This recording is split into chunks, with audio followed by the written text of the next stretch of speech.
Do you smell what The Rock is cooking?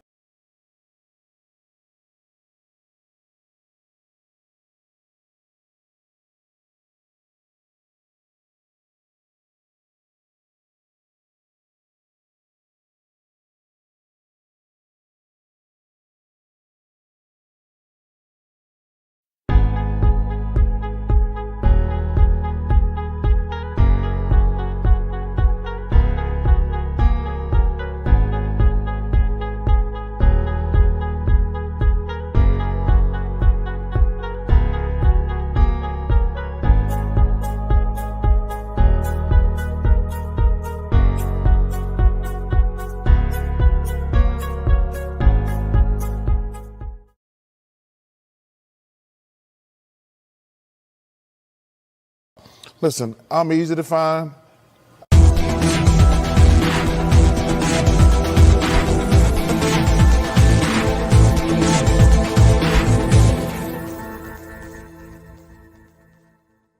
And then they can kiss my ass.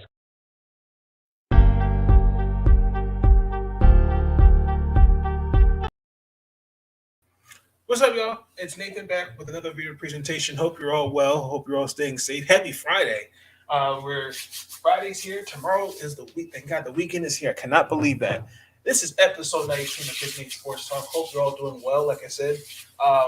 Before we get into it, there's a few things I need to say up front. I do apologize. For some reason, was not connecting to Facebook, so I do apologize for those technical difficulties right there. After this Mystic Preview, I'm going to do a preview for Game 4 of the NBA Finals with the Boston Celtics versus the Golden State Warriors. So be tuned in for that after this video. Really quick, if you've not already, please check out the previous video that went up yesterday. There was a recap of Game 2 and Game 3 of the NBA Finals. Also, just been looking out for more content. We're really doing great things. I'm hopefully I need to reach out to. I reached out to a agent, and hopefully I'll be able to have a special guest on the podcast. Crossing fingers. As far as season 8 goes, still uploading it. Please be patient with me. I do apologize. This will be a work weekend project for me. Again, check me out on Spotify, Big Nate Sports Talk, also on Apple Podcasts, Google Podcasts, etc. Also, too, subscribe to my YouTube channel, One Nathan Snell, if you hadn't already. I do appreciate that. Appreciate the new subs that have subscribed to the channel. Much appreciated to you. So, this is, like I said, we're previewing the Washington Mystics versus the Minnesota Lynx. Elena Delle Donne will not be playing in tonight's game. Relationship with your children. My God. What happened was she had back spasms, suffered back spasms in the game versus the Chicago Sky. I saw it, and I actually said, okay, she must have pulled something. Coach T didn't even, after the post game, didn't really get a chance to talk to her. He said it today in the pregame, back spasms. So she's really on rest. Elena said it herself. She said it just happened. She wasn't ready. Things happen. So good to know it's just back spasm, so she will not be playing. Now, Sylvia Follows will not be playing in this game neither tonight. Relationship with your children. My God. Sylvia Follows injured a cartilage in her left knee, so she will be out for an extended period of time. Mariah Jefferson and Demiris Dantas, they are probable and will be playing in tonight's game against the Washington Mystics. We're coming off a scary but good win against the Chicago Sky. It should not have been that close, just for the record. This is the second time we're facing Minnesota. Last time we beat them by 13. That was back in May. Ironically, all of our starting five in that game, if I remember, they all were in double figures. I believe Ariel led the team with 20, and I think Taj had 19. I know she had like 19 points in the first half. Now, what's interesting is that Shakira was on the definitely got Let me back up. I was happy Shakira was on the floor in that game, but I remember Coach T was like, "Oh, she's going to be on the sidelines doing this, pretty much." And now to see where her role has been, she's definitely taken advantage of the opportunities that she's been getting. I know she had 13 points and 10 rebounds in the game, if I remember correctly. The Lynx in that game, if you remember, they struggled shooting the ball, particularly in the first half. They only scored 4 points. If I remember correctly, it was in the second quarter. But that was a Minnesota Lynx team that was really trying to figure. Sherry was really trying to figure out what piece could go here, there. I mean, you remember they had signed Angela McCoultry. That didn't work out. I know she was injured, so they let her go. Odyssey Sims. Someone that I follow on Twitter told me that I didn't know this. I had to do my research. There was some personal stuff going on with Odyssey. Hope she's doing well and all that. So that didn't work. Cutting LaShare Clarendon, just really trying to figure out the rotation. You didn't have Kaylin McBride at the time. Ariel Powers was kind of starting to figure her way out. So we're looking at a different Minnesota Lynx team. Hopefully, when you get Mariah Jefferson back in the lineup, which is it's a little bit more stability at the point guard position. Demarius Dantas, who's a big that they can really clog the lane for Washington, because Washington needs to really likes to go to the rim. Kind of seeing what this Minnesota Lynx team is going to look like tonight. But I think without Sylvia, I think that's real. That is a big difference. So I'm curious to see who's going to step up in her place. I'm hoping that I can see a Jessica Shepard, maybe somebody, because Minnesota, if you look at them offensively, they're 3-9 this year. They have been kind of an up and down. I think they're a better defensive team. I know particularly from the three, they allow, I believe, below 35% of three-pointers. They force about 13 turnovers a game, if I remember that stat correctly. And they allow teams to shoot about 45% from the field. So, but I think the loss offensively without Sylvia, that hurts them. Now, on the flip side for Washington, Sean Smith, what's going on, sir?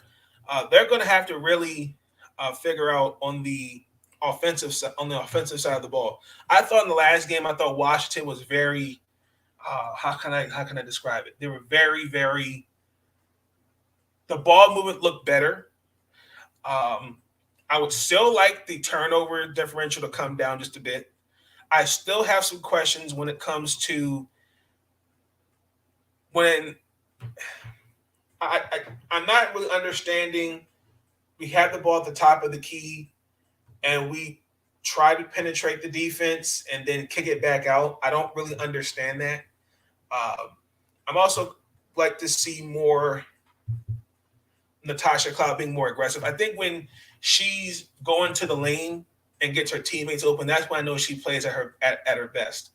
But also, too, they've got to learn how to – I still think they're still trying to figure out how to win without Elena, because when Elena's there, the eyes are on her, and that makes it easier for everyone to get touches on the ball. But I think the dynamic offensively, the identity, I think they're still trying to figure that out. Now that everybody's back healthy, well, minus Elena tonight, you're starting to see it pick up. You saw that against Chicago. So I'm really hoping that I want to say the Washington Mystics definitely should take advantage of the Minnesota Lynx and their injuries, because that is also that's big. I already know what Ariel Powers and Kelly McBride are going to do. They're probably going to go off on us. I'll say like 25 points combined. So I'm not too concerned about that. But I'm going to say the Washington Mystics will beat the Minnesota Lynx 87-74. Guaranteed. Now, the first batch of All-Star votes returned for the WNBA All-Star game of this year, and I have questions. So, and I'm not surprised. The top 5 for the All-Star game. This is the first batch. So we got until the 20th to vote. So make sure you check out WNBA.com.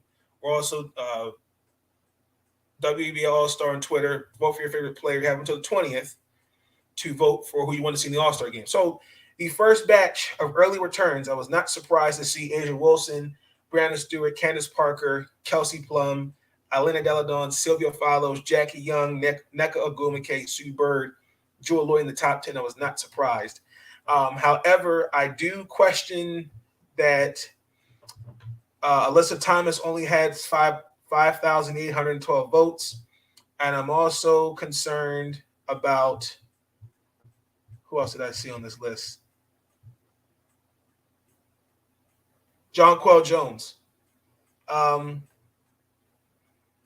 If we're watching the games, Alyssa Thomas should be starting. That's just my opinion, because she's having a good year. I get Asia Wilson, MVP candidate without a shadow of a doubt. Kelsey Plum, who was 6th man of the year last year, is also can be put in the MVP conversation.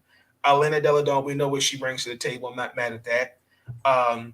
Sylvia Follows, we know this is her last year, so we want to send her off with grace. Nneka Ogwumike, I'm not mad at that. But I would like to know why Alyssa Thomas, I'd like to see Sabrina Ionescu get some more love than that.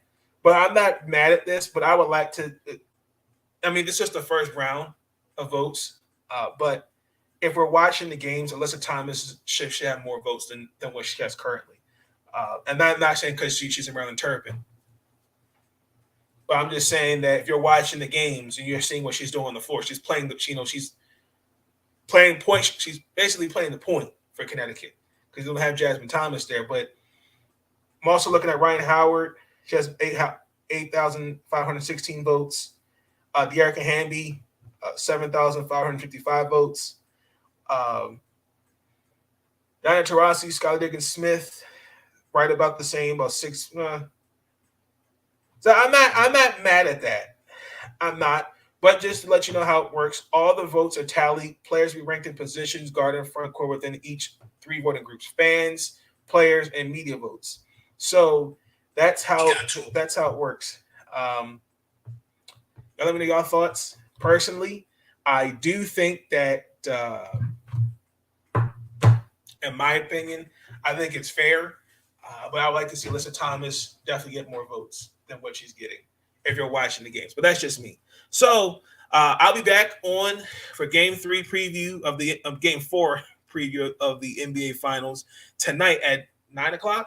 So definitely be tuned in for that. But until then, I will see you on the flip side. Please like, comment, subscribe. I'm out. Y'all have a good night. Stay up.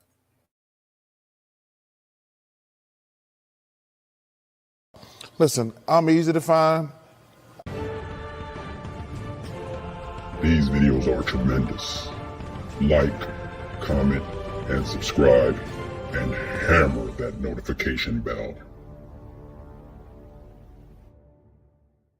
And listen, they can kiss my ass if they don't like it.